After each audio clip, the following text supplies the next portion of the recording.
Bueno, bienvenidos a la familia Metropolitan. Soy Javier Hurtado, entrenador de Metropolitan Aerobuilding, y estoy aquí para consultas que tengáis relacionadas con el ejercicio, pues para intentar resolver todos aquellos problemas o aquellas dudas que os van surgiendo durante esta temporada o que teníais ya de hace tiempo. Entonces, antes de empezar a resolver dudas que estáis publicando, sí que decir que debido a que va a empezar el deporte a partir del día 2 de mayo, tener cuidado la gente que no solíais correr con empezar a correr ahora, ya que puede haber bastantes lesiones, sobre todo a nivel de tejido, tejidos blancos, tipo ligamentos, tipo tendones, que son los que más van a sufrir esa inactividad. Entonces, los que ya corríais antes, sí que os recomiendo que corráis, pero con una progresión lógica, es decir, no empecéis todos los días ya a correr 5 o 10 kilómetros, sino empezar series más cortas, alternar carrera, alternar andar.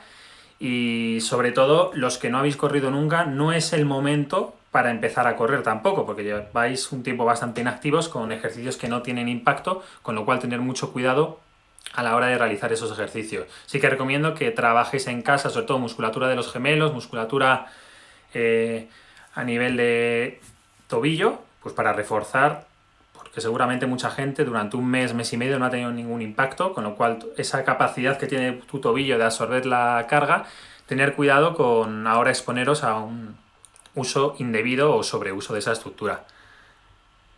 Entonces, tener cuidado con el tema de las lesiones, que puede haber muchas. Sobre todo el tema del calentar bien antes de salir. Vamos a empezar con preguntas que están llegando.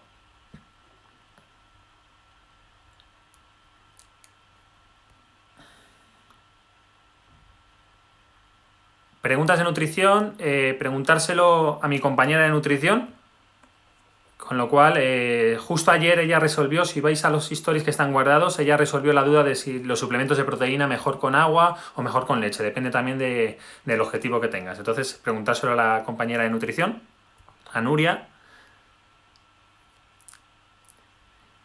Con 5 minutos es suficiente. Imagino que os referís al calentamiento. Bueno, el calentamiento al final, a nosotros nos gusta mucho introducir en los calentamientos un trabajo de movilidad previo, un trabajo luego de activación, algunos ejercicios, pues sobre todo de trabajo de fuerza, como puede ser unas elevaciones con los pies de tu cuerpo para trabajar un poco el gemelo, para que caliente esa articulación bien. Entonces, no calentar corriendo no es la mejor opción. Si voy a correr, calentar trotando suave, pues a lo mejor antes podríamos hacer algún ejercicio específico para el tobillo, caminar con los talones, caminar con las puntas, para que ese tejido vaya aumentando la temperatura.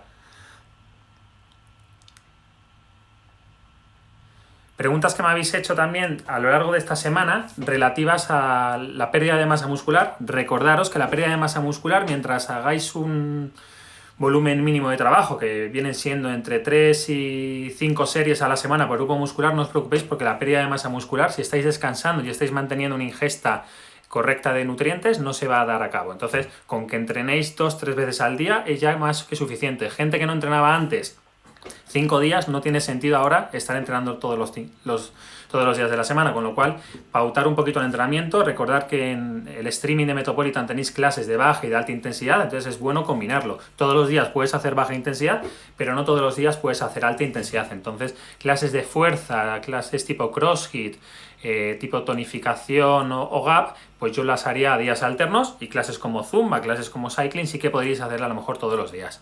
Entonces hay que tener cuidado con la adaptación de la intensidad. ¿Qué es trabajo de fuerza? Y poner varios ejemplos para mujer. Vale.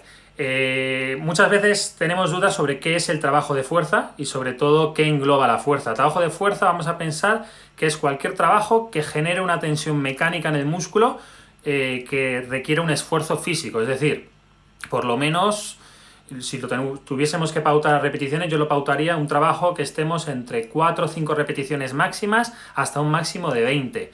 Más de 20 repeticiones no quiere decir que no sea fuerza, pero nos estamos yendo más al trabajo de fuerza y resistencia, que lleva menos adaptaciones a nivel, sobre todo, músculo tendinoso, que el trabajo de fuerza. Entonces, pensar que mucha gente trabajáis con muchas repeticiones y al final no estáis trabajando en un umbral mínimo de activación. El músculo tiene un umbral mínimo y un umbral máximo. Entonces, lo ideal es quedarse entre esos dos umbrales, no pasarme mucho del umbral máximo, porque puede haber un sobreentrenamiento, una sobreactivación de ese tejido muscular que no está preparado, pero hay que llegar a una dosis mínima, con lo cual sí que es interesante que empecéis a trabajar con repeticiones más bajas y más peso. Ahora en casa ya sabéis que, bueno, al no tener peso, el peso corporal es una ayuda. Entonces, en tema, por ejemplo, de las sentadillas, que mucha gente me pregunta que cómo puede hacer una sentadilla pesada en casa, pues podéis hacer el trabajo a una pierna. Entonces, sentarte y levantarte a una pierna de una silla ya es un trabajo en el que estás movilizando con el doble de carga que si lo hicieras con las dos piernas.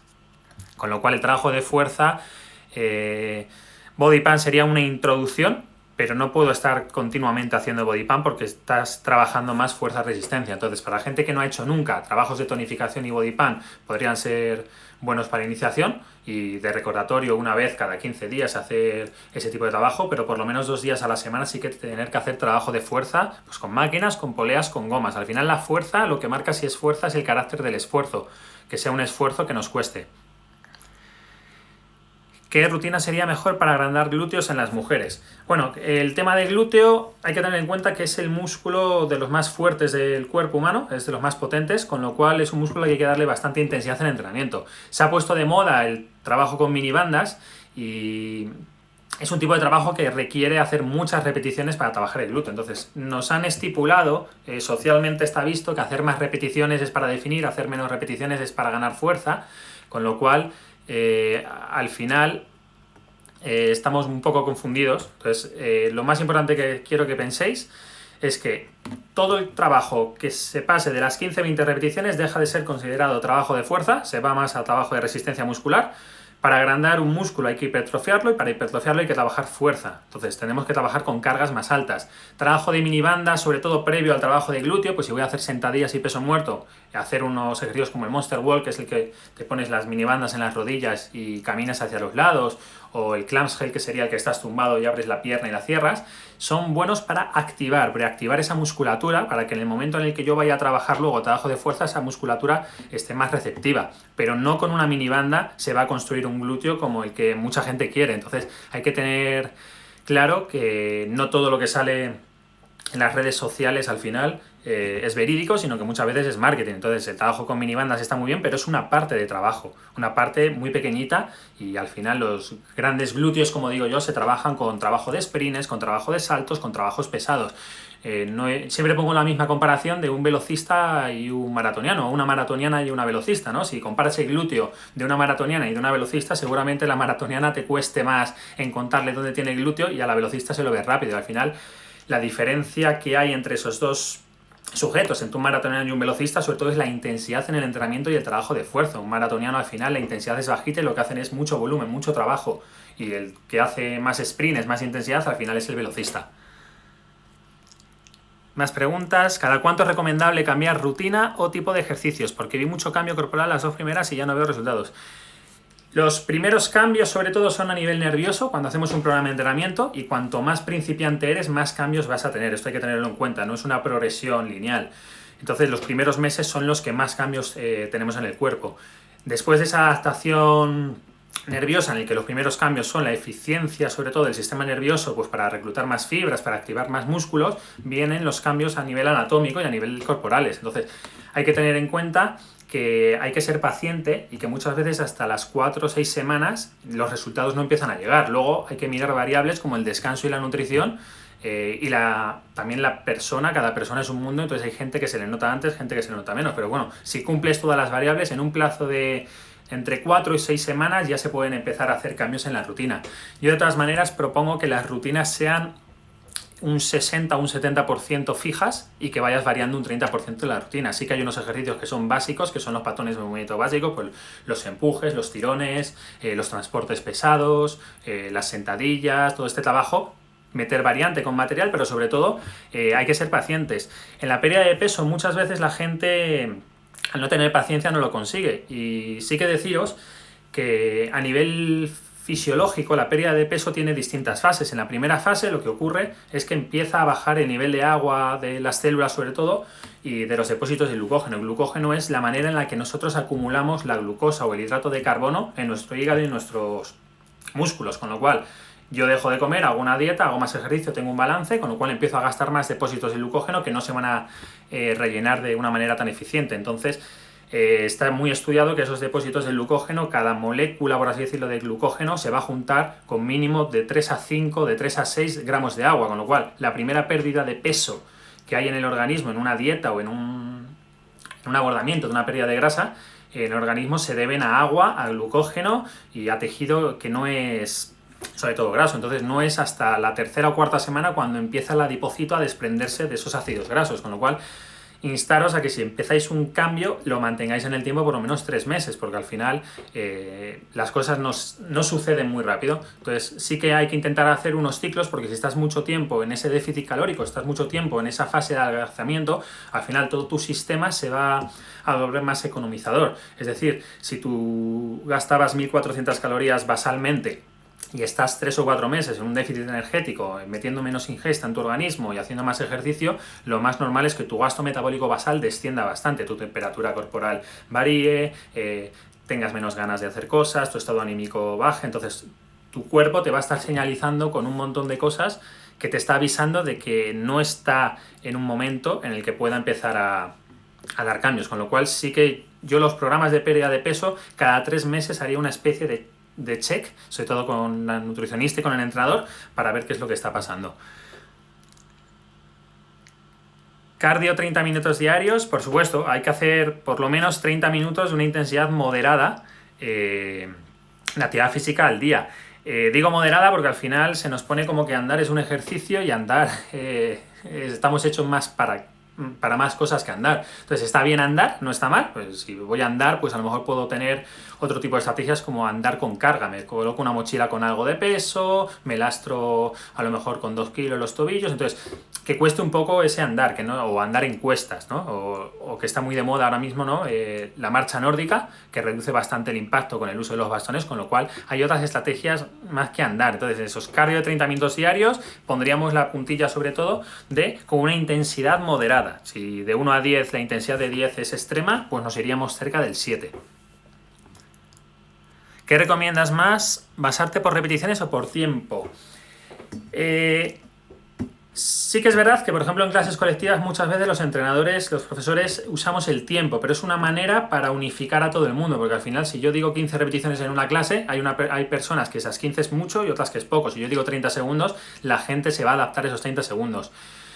Yo me baso sobre todo por repeticiones y por carácter del esfuerzo. Es decir, a mí me gusta decir a la gente que está entrenando que si te tienes que hacer entre 12 y 15 repeticiones, que no puedas hacerte muchas más de esas 15, pero que entres en esas 12. Entonces no me gusta decir 15 repeticiones. El cuerpo no entiende que con 15 repeticiones hace esto, si le doy 2 repeticiones hago lo otro. Entonces hay que tener en cuenta que al final el cuerpo le llegan unas tensiones que tiene que negociar con su musculatura y según la intensidad de esa tensión o de esa fuerza externa tiene que generar una fuerza interna, con lo cual no entiende de repeticiones. Pero yo, para entrenamiento sobre todo personal o entrenamiento en el que yo me pauto a mí mismo, a no ser que sea un trabajo de alta intensidad, sí recomiendo por repeticiones, y si es de alta intensidad por tiempo, porque al final puedo contar más con los tiempos de descanso y puedo planificar mejor la sesión. ¿Qué es mejor? ¿Primero yoga y luego running o al revés? Yo haría mejor antes el running, por el tema de la activación. El yoga te va a dejar bastante, entre comillas, con la parte final, la meditación y la relajación, bastante relajada, con lo cual tu sistema nervioso va a bajar bastante. Entonces vas a sacar más provecho si haces el running primero, porque puede haber riesgos, entre comillas, de hacer primero el yoga y después el running. Pero todo depende, que si no hay otra manera de hacerlo y tienes que hacer el yoga antes, lo que sí haría es calentaría bien después de hacer el yoga. Pensar en las intensidades. Lo normal es ir de menos a más, pero hay que tener en cuenta que hay algún tipo de clases que ese menos puede ser de carácter de relajación, como podría ser a lo mejor un trabajo sobre todo de estiramientos, un trabajo de yoga en el que hay mucho trabajo de flexibilidad. Es verdad que la fuerza es mejor que el cardio. En el entrenamiento no hay nada mejor que otra cosa. Estamos muy acostumbrados, el ser humano, a poner esto es mejor, esto es peor. Entonces, si yo tuviera que elegir entre cardio y fuerza, solo pudiendo elegir uno, elegiría fuerza. Pero no porque sea mejor, sino porque al final tiene unas adaptaciones a nivel muscular que el trabajo de cardio, a no ser que sea de alta intensidad, no va a tener. Entonces, sí que es verdad que el trabajo de fuerza, a no ser que se haga intensidad, no tiene muchas adaptaciones al sistema cardiorrespiratorio, pero si yo quiero abordar, por ejemplo, un programa saludable, el trabajo de fuerza tiene que existir sí o sí, porque ya sabemos la cantidad de beneficios que tiene la masa muscular y la activación de la misma a nivel de, sobre todo de generar mioquinas, que son por así decirlo, unas sustancias que segrega la masa muscular a ser contraída que son antiinflamatorias. Pensar que la obesidad es un proceso proinflamatorio, es una enfermedad inflamatoria, con lo cual todo lo que sea antiinflamatorio va a venir bien. Trabajo de fuerza, alta intensidad, pero siempre bien pautado. Es verdad, siguiente pregunta. A mí solo me gusta hacer yoga, tengo que hacer otra clase de ejercicio. Por salud, el yoga tiene un complemento bastante bueno de movilidad y de flexibilidad, pero sí que quizás le puede faltar un poco de trabajo de fuerza. Sé que el trabajo de fuerza a veces puede resultar aburrido, pero bueno, tenéis clases colectivas, sobre todo ahora mismo en el Instagram de Metropolitan tenéis bastantes, y luego, pues bueno, cuando volvamos al gimnasio tenéis clases colectivas que se trabaja fuerza y que sobre todo es más divertido. Entonces, si os cuesta trabajarlo solo, sí que os recomiendo que os metéis en clases colectivas, pero no abandonéis el trabajo de fuerza y os centréis solo en una disciplina. Es igual que la gente que solo hace fuerza, también la necesidad de que trabajéis pilates, de que trabajéis yoga, disciplinas distintas, totalmente contrarias a las que ya hacéis.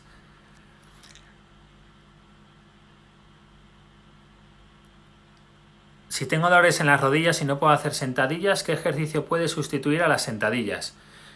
El tema del dolor en las rodillas muchas veces suele ser por mala técnica, alguna lesión que tengamos que tengamos por sobreuso o un mal uso, o por falta de musculatura. Entonces yo lo que recomiendo es que un fisio os valore, pero ejercicios que puedan sustituir a las sentadillas, prueba con sentarte con una pierna y levantarte con las dos, porque esa fase excéntrica, que es la fase de bajada, es la que menos agresión te va a dar a nivel articular, con lo cual yo probaría a lo mejor hacer ese trabajo excéntrico, o incluso si te molesta hacer trabajo isométrico, que sería colocarte en una pared a 90 grados, la espalda apoyada, como si estuvieras sentada en el aire, y aguantar unos 30 segundos pues apoyado en la pared y hacer 3 o 4 series de 30 segundos. Hola, tengo insuficiencia venosa crónica, ¿me recomiendas algún ejercicio clase? Bueno, al final todas las personas que tenéis patología, la persona encargada de pautar primero lo que podéis hacer y lo que no podéis hacer es el médico, con lo cual hasta que el médico no te dé un consentimiento de qué puedes hacer y no, los profesionales del ejercicio no tenemos más potestad que el médico, con lo cual yo te recomiendo que sea el médico el que primero te indique lo que puedes hacer y no, y luego que el fisioterapeuta y el entrenador sean los que valoren lo que puedes hacer.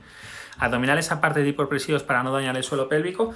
Con el suelo pélvico se ha creado mucho miedo, mucho mito y mucho bombo por el tema de que desde que nació el entrenamiento hipopresivo, ¿no? Sobre todo viene de la fisioterapia, que es una técnica para rehabilitar ese suelo pélvico. Hay mucha gente que ha criminalizado los abdominales y que ahora parece que no se puede correr, que no se puede saltar, porque claro, el suelo pélvico cada vez que aumenta la presión va a descender, y cada vez ese suelo pélvico, yo digo muchas veces que acaba siendo un sótano pélvico. Lo que hay que entrenar es para que ese suelo pélvico sea competente, es decir, que aguante todas las presiones. Si pensamos en lo que es el core, que sería, imaginaros que es el núcleo central, ¿no? Y funcional, que reparte las fuerzas de miembro superior, miembro inferior, y englobaría pues músculos, pues abdominales, lumbares, toda la musculatura que tenemos en el tronco. Pondríamos arriba una tapa que sería el diafragma, por debajo el suelo pélvico, por delante el transverso y por detrás la musculatura multífida y erectora espinal. La coactivación, la activación global de esos 4 músculos a la vez y la buena activación junto a una buena postura es la que va a hacer que ese suelo pélvico reciba las presiones que tiene que recibir. En el momento que yo tenga un problema de suelo pélvico, y esto sobre todo para las chicas, porque tenéis más facilidad para tener el suelo pélvico más debilitado, sobre todo porque si habéis dado a luz, habéis sido mamás, o simplemente porque al tener la cadera más ancha, vuestro suelo pélvico, al tener el orificio extra, sobre todo de la vagina, tiene más capacidad de distenderse y de aguantar peor las presiones. Con lo cual, uno de los factores que os puede dar señal de que su suelo pélvico está debilitado son las pérdidas de orina. Hay muchos casos, por ejemplo, gente que hace crossfit, chicas crossfiteras, que saltando a la comba o haciendo ejercicios en los que levantan mucho peso, de repente se les escapa un poco la orina, con lo cual eso no es normal, y entonces un especialista de suelo pélvico os tiene que valorar. Entonces yo os recomiendo que al fisio, si tenéis algún tipo de problema, se lo comentéis. Pero trabajo de abdomen, si se hace bien, si se hace con una buena activación de suelo pélvico, con un buen cierre costal y uso del diafragma, una buena postura, una activación del glúteo y de la musculatura, en principio, si contraes todo el core cuando haces el ejercicio, no hay ningún problema. ¿Trabajo de fuerza se refiere a trabajo con peso extra? Sí, trabajo de fuerza quiero que lo veáis como un trabajo en que la intensidad no me permite hacer más de 15 repeticiones, 20, en el que haga entre 6 y 15. Es decir, si yo me puedo hacer 25 flexiones, eso empieza a dejar de ser trabajo de fuerza, estaría más trabajo de resistencia muscular. ¿Qué hago entonces? Pues o me declino, subo los pies a una silla para que la gravedad me actúe de una manera más vertical, le añado carga extra. Entonces hay muchas alternativas que podéis trabajar. Considerando alimentación y descanso, ¿cuántos abdominales recomiendas para lograr definir abdomen? Bueno, aquí voy a decir algo que seguramente va a chocar, que es que el 5% para que se te marque el abdomen es trabajar el abdomen. Con lo cual, casi no hace falta que hagas muchos trabajos abdominales para marcar. Al final, el porcentaje graso es lo importante. Por debajo de un 15%, depende de cada persona, pero bueno, por debajo de un 15% de grasa se empiezan ya a marcar, sobre todo en hombres, y mujeres por debajo de un 19% ya se os puede empezar a marcar. La diferencia que hay, sobre todo entre hombres y mujeres, por qué se marcan más en unos y otros, es la distribución de las grasas. Como expliqué en las primeras mini charlas o mini conversaciones que tenemos, mini consultas que hacemos de media hora, los hombres y las mujeres tenemos receptores beta, que son los receptores, por así decirlo, que favorecen la lipólisis, la quema de grasas, y los receptores alfa, que son los que la bloquean en distintas partes del cuerpo, con lo cual las mujeres tenéis más receptores alfa, que son los antilipolíticos, en esas zonas de cartucheras, piernas, y los hombres tenemos más en la tripa. Entonces, por eso hay gente que se le marca más o menos. Con lo cual, el trabajo de abdomen, al ser un 5%, hay que entender que de manera analítica el abdomen no hace falta trabajarlo para desarrollar esa estética que mucha gente quiere. Lo que sí hay que tener en cuenta es que a nivel de salud hay que tener un buen core. Entonces el core, vamos a hablar otra vez, que es diafragma, es suelo pélvico, es transverso, es musculatura erectora espinal, multífida. Entonces el core engloba mucho. Con lo cual, algo muy importante sobre todo es el trabajo de la postura. Una postura erguida, hombros atrás, cabeza bien colocada al cuello, espalda neutra, que no esté en esa retroversión metiendo el culo, ni tampoco que esté en esa posición de sacar culo en anteversión, ¿no? Lo que llamamos culo carpete, culo pollo. Entonces, el core es mucho. Entonces, muchas veces, si no trabajas core, pero haces trabajos intensos, sentadillas, dominadas o trabajos en los que muevas cargas, el abdomen va a funcionar y se va a activar bien. Pero yo recomiendo darle un toque pues con planchas, con ejercicios con gomas para el core, sobre todo ejercicios isométricos, plancha lateral, ejercicios en los que estoy frenando movimientos o en los que no estoy haciendo un movimiento, que es lo que se llama anti-movimientos, pues sí que meterlos por lo menos 2-3 ejercicios en los calentamientos. ¿Qué es el síndrome de desentrenamiento? Bueno, esto lo preguntáis en todas las consultas. El síndrome de desentrenamiento se refiere a que las cualidades físicas, según las vas ganando, las vas perdiendo si no las entrenas. Con lo cual, hay algunas cualidades físicas que se pierden antes, como puede ser a lo mejor la potencia y la velocidad, y otras que se pierden más tarde, como puede ser la resistencia.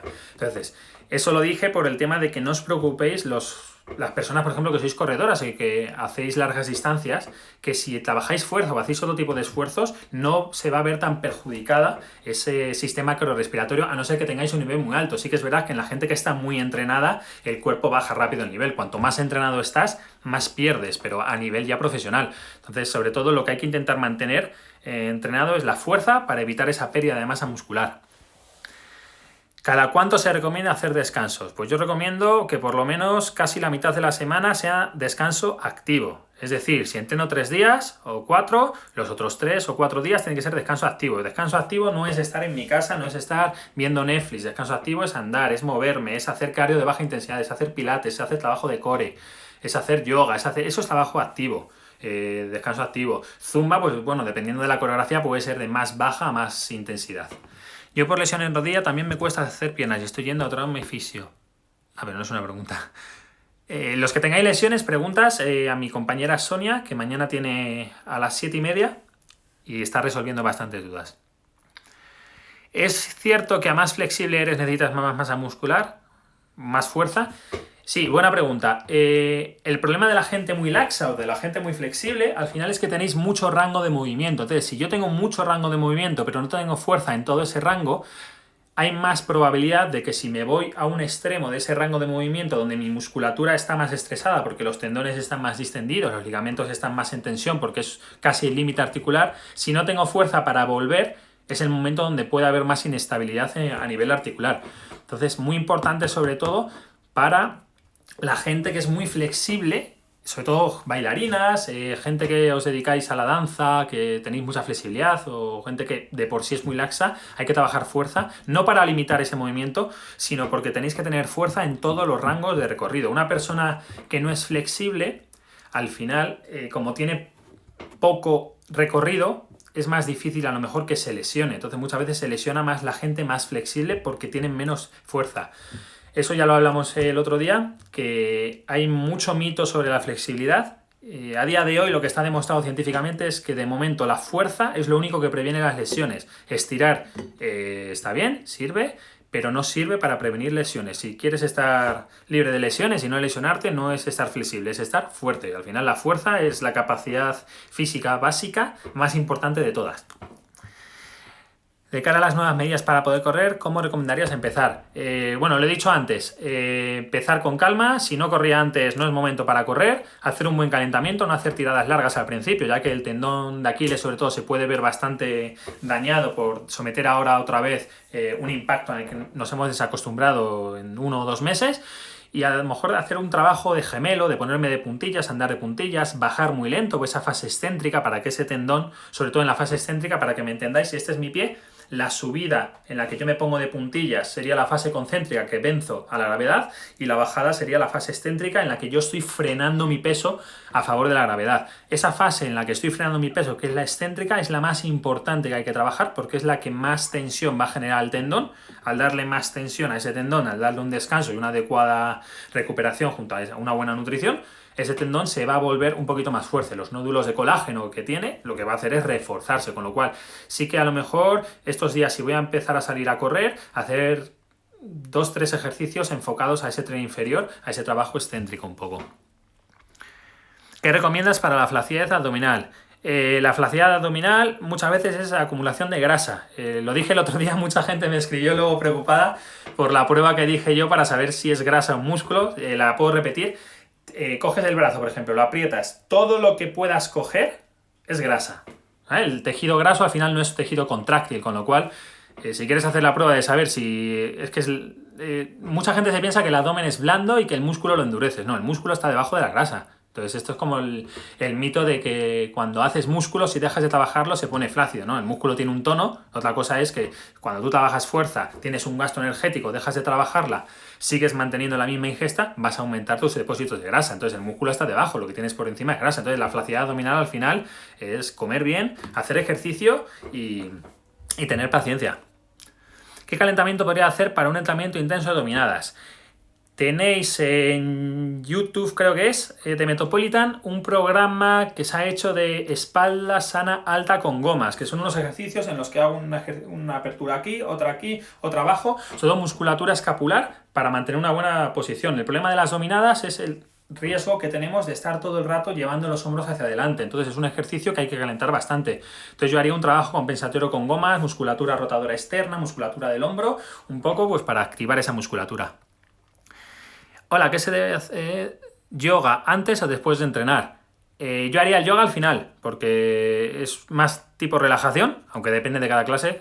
Sí que verá que habrá gente que haga yoga y diga, bueno, relajación, eso es relativo, pero bueno, al final no es una clase de CrossFit, entonces hay que tener cuidado. Voy a responder 2 preguntitas más, que ya pasa la media hora. Me cuesta activar glúteos. ¿Qué ejercicios recomienda para activarlos? Vale, hay un ejercicio que me gusta mucho a mí, sobre todo introducirlo en pilates, que es ponte la mano en el glúteo, o ponte las 2 manos en el glúteo, y aprieta uno y después aprieta otro, como si fuera 2 intermitentes. Entonces, apretar el glúteo y relajar. Entonces, que tengas la sensación de que al apretar el glúteo con tu mano, el glúteo empuja tu mano hacia afuera. Después de ese trabajo, sí que haría una activación del glúteo, apretando el glúteo, manteniendo 2-3 segundos la activación, y luego pasaría a ese ejercicio de activar el glúteo a la vez con esa retroversión de cadera. Es decir, si yo estoy en esta posición, aprieto un glúteo y meto cadera todo lo que pueda, activando el glúteo. Entonces, pues bueno, eso sería lo que se llama activación selectiva del glúteo. Yo ya tuve 2 niños y la rotura de mis fibras musculares ha hecho que me sobre piel y esté flácido. Al final, eso, un especialista al final es quien os tiene que valorar si eso es piel, si eso es grasa, si eso es retención de líquidos, entonces a priori pues siento no poder ayudar. Tengo muy acordado los isquiotibiales, ¿qué puedo hacer? Pues estirar.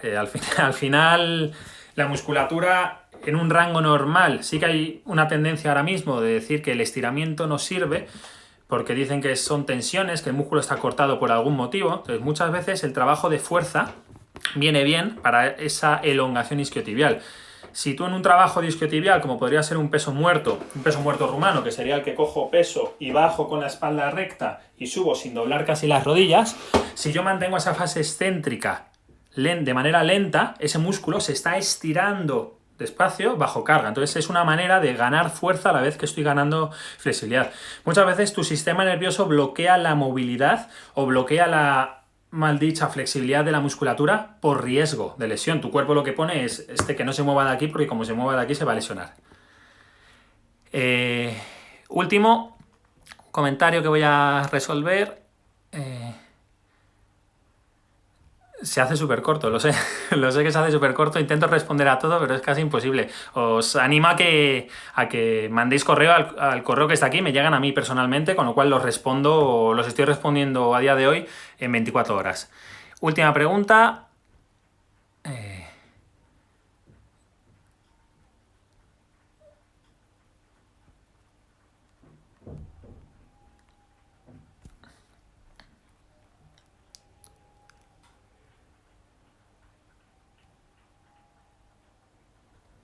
Vale, tema de comida, eso a mi compañera Nuria. Y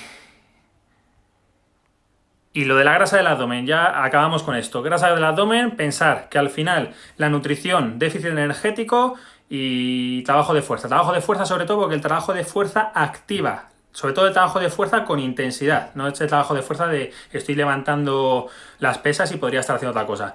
El trabajo de fuerza activa mucho los receptores beta, que son los receptores que van a fomentar que en esas zonas donde hay más, entre comillas, grasa rebelde, se movilice un poquito más esa grasa, ¿vale? Trabajo de fuerza, trabajo de HIIT para la grasa rebelde es lo más importante. Entonces, tenéis a las 8:30 con mi compañera Carlota clase de baile. Espero que lo hayáis pasado bien, espero haber resuelto todas vuestras dudas. Dudas que no os hayan quedado resueltas, me lo mandáis al correo que está abajo fijado. Y nada, chicos, ánimo con esto, que ya queda poco. Un placer estar aquí con vosotros y nos vemos el próximo día. Que tengáis un buen día. Hasta luego.